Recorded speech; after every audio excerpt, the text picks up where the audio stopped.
O heto mga kabisdak, nako, may sagot ang mga Duterte laban sa mga bumabatikos kay Vice President Inday Sara na umano'y pumunta sa Germany sa oras ng bagyong Karina.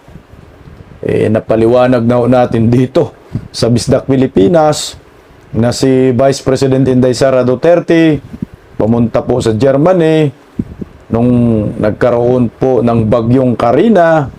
Ay yung kanyang opisina ang nangungunang tumulong sa mga nabahaan. Pero ayaw pa rin huminto itong mga bumabatikos, mga pinklawan, mga dilawan, mga pulawan. Kay Vice President Inday Sara Duterte, sabi ko nga sa inyo batikusin nyo na lang ang mga Duterte sa ibang bagay, pero pag ang pinag-uusapan, pagtulong sa mga nasalanta, numero unong nangunguna ang mga Duterte dyan. Hindi ka Pilipino pag hindi mo kilala kung anong klaseng mga leader itong mga Duterte.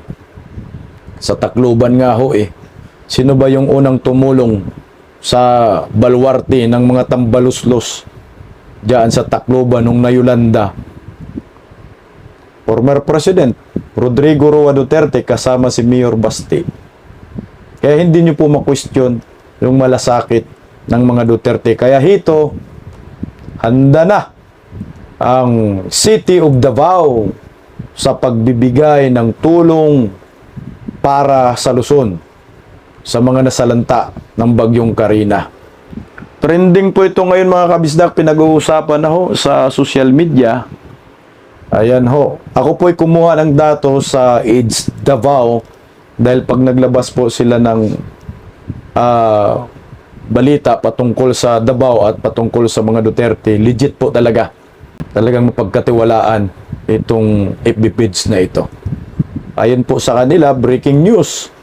Harvey Alantixi, head of the City Information Office, confirms that the city government of Davao through the Davao City Disaster Council will be sending financial assistance to local government units in Luzon that were declared under state of calamity due to Typhoon Karina. The City Disaster Council is currently preparing the necessary requirements. Always man ready ang Davao City to assist. Ginabuhat na nato ni.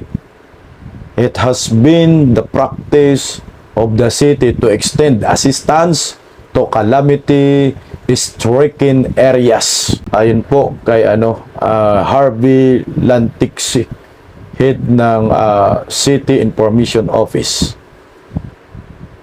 Matagal na daw ito ginagawa ng Davao City. Sabi ko nga ho sa inyo, hindi ka Pilipino pag hindi mo to alam Noon pa naman talaga. Ang kagandahan nga ho dito sa mga Duterte, hindi nila inaako yung tulong na ibinibigay sa mga Pilipinong nasalanta. Trademark na talaga nila ito mga kabisdak. Pag may mga bagyo, may mga sakuna, handang-handa po ang mga yan. Tumutulong talaga. At ang kagandahan lang ho sa kanila dahil wala silang halong pamumulitika, walang halong pang-iipal, pangkukupan. Magpadala lang talaga sila ng tulong, ganun lang. Ayaw na nila pumunta doon sa magpa-video-video, magpa-picture-picture. At kagaya ganyan, mga truck na tulong from peoples of Davao City, yan ang nakalagay. Walang nakalagay na Duterte. Pag tumulong yan, bulto-bulto talaga. Hindi yung ilan-ilan. Yung tulong na galing sa puso. Alam na yan ang sambayan ng Pilipino. O ito, merong isang patunay na netizen nag-comment kay Sasurgando. Ang sabi dyan sa kanyang comment, ito. Legit naman ito mga kabisdak.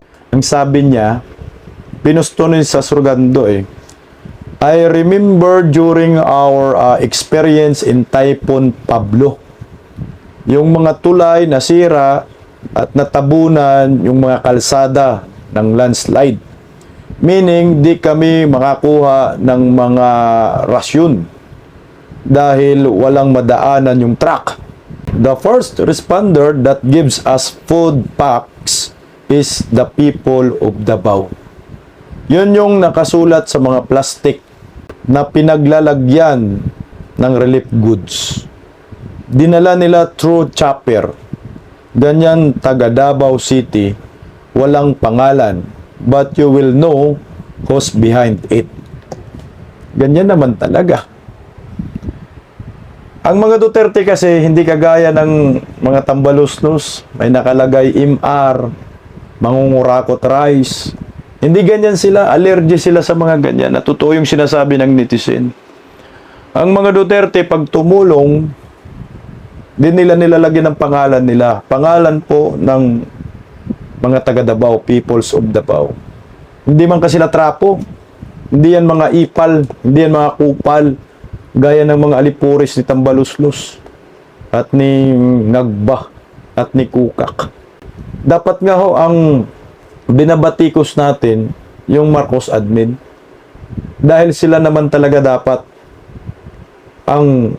dapat gumawa at tumarbaho at magbigay ng tulong sa mga Pilipinong nasalanta. Nasaan na yung mga puro ayuda-ayuda ninyo? Baliktad tuloy. Imbis na ngayon, maraming nasalanta, hindi nagbibigay ng ayuda. Yung walang bagyo, namimigay ng ayuda. Yan yung gawain ng mga trapo. Ang mga Duterte, handa yan. Kahit anong mangyayaring sakuna na darating sa Pilipinas, ang peoples of Davao, trademark na nila talaga, tumutulong yan. Kahit bagyuhin pa yung Bicol region, tumutulong sila. Wala silang pinipili. Ganon yung tapang at malasakit. Serbisyo publiko. Tunay na nagmamahal sa bayan. Kaya pag gumagawa sila ng ganyan, hindi mo masabing, ay, arte lang yan. Ay, pamumulitika yan. Ay, pang-iipa lang yan. Kasi nga ho, matagal na nilang ginagawa yan noon pa. Yan yung tatak nila. Pero yan sila ni Tambaluslos. Sila ni Da Junior at Kukak gagawa niyan. Halata talagang kaplastikan lang. Nang iipa lang. Kasi hindi naman natin sila kilala. At hindi naman nabalitaan na tumutulong ang mga yan sa mga nasalanta. Wala sa puso nila yan. Kaya kayong mga bumabatikos kay Inday Sara, tumahimik kayo kasi iba ang Duterte. Malayong malayo yung mga ibang politiko dyan